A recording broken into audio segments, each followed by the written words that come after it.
How about it? All right, welcome back. In a nationally televised summit on healthcare later this month, President Obama will sit down with leaders from both parties. But now many congressional Republicans want to turn down the president's invitation because it could be a trap.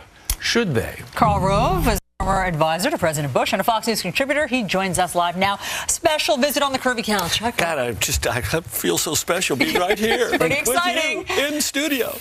All right. Should Republicans turn down this invitation? No, they should go. And it's not many. They're just some. I think most Republicans in Congress get it that the American people want them to show up for this meeting.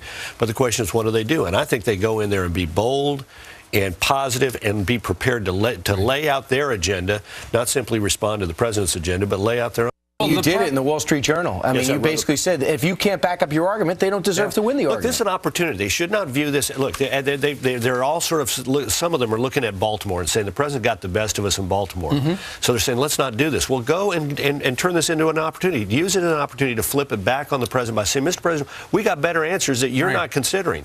Well, Rush Limbaugh says it's a political trap. One of the problems is the Republicans said, okay, well, we're going to be there, but we got to start from scratch. But then the president says, you're going to be here, but we're not going to start from scratch. So they're already starting at loggerheads. Well, yeah, fine, but remember, the object is not to convince Obama. The object is to describe to the American people what it is the Republicans are for and describe the weaknesses of the Democrat plan. Well, let's just fast forward 10 days or so. How would you do that?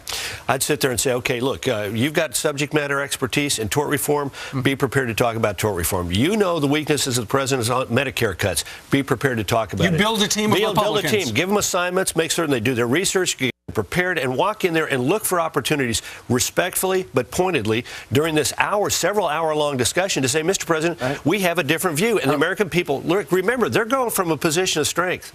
The American people do not like Obamacare. 60%. 60% walk in, so they can walk in there and say, Mr. President, the American people don't accept your plan for the following reasons. And we got a better way. And you take a look at things like tort reform and allowing small businesses to pool their risk, making health insurance portable so people can take it from job to job, letting people save more for their out-of-pocket, tax-free for their out-of-pocket medical expense. All those kind of things that Republicans are for are enormously popular, and people will respond to them positively. But does what Senator Harry Reid just did with the alleged bipartisan work on jobs, where after the Republicans thought that they had all reached this agreement, then Harry Reid came out and slashed some of their ideas, does that change their optimism? Well, look, again, remember, the object here is the president has no intention to adopt any of these Republican ideas. He's going to try and bowl this piece of legislation through without a single Republican vote. He'd like to get some Republican votes, but he'd like to get them by having Republicans capitulate.